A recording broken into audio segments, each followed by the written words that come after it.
सम्पत्ति शुद्धिकरण गर्न मिल्दैन, पाइँदैन, यो अवैधानिक काम हो। पूर्व माओवादी कमरेड वर्षमान पुन सम्पत्ति शुद्धिकरण गर्न मिल्दैन, गर्न मिल्दैन। त्यसो भए सरकारले अवैधानिक काम हो नि त, कहाँ गर्न मिल्छ? ब्ल्याक मनीलाई व्हाइट गर्न पाइँदैन, मनी लाउन्ड्रिङ गर्न पाइँदैन। अब कहाँ पाइन्छ त, कहाँ मिल्छ त? हात्ती छाप चप्पल पड्काउँदै आएर आज अरबपति बनेका छौ, विलासी जीवन बिताउने भएको छौ, लाखौँका लुगा कपडा, करोडौँका घडी, विलासी जीवन, अलिसान बिल्डिङमा बस्ने भएको छौ त कसरी मिल्छ त? अब त्यसको स्रोत छैन, सबै भ्रष्टाचार गरेकै हो, लुटेकै पैसा हो।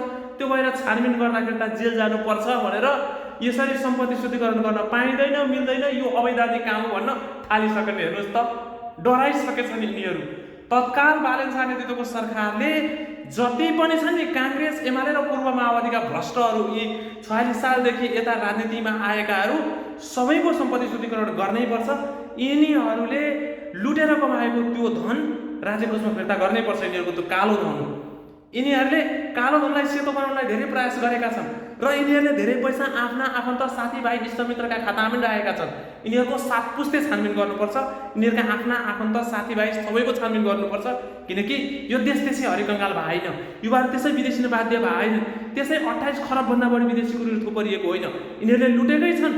कम्तीमा पनि एउटा नेताले 1 अरब, 10 अरब, 20 अरबसम्म चाहिँ लुटेका छन् क्या यी माओवादीका नेताले।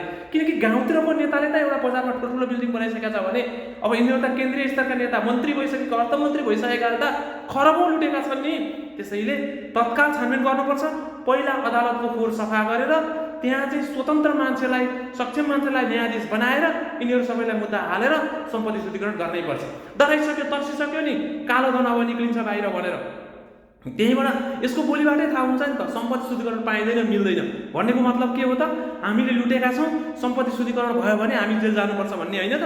त्यसैले तत्काल बालन शाह नेतृत्वको सरकारले अदालतको फोहोर सफा गरेर त्यहाँ चाहिँ एकदम सक्षम न्यायाधीशहरू राखेर यिनीहरूलाई सम्पत्ति शुद्धिकरणको मुद्दा चलाइयोस्। हस्, धन्यवाद, नमस्कार।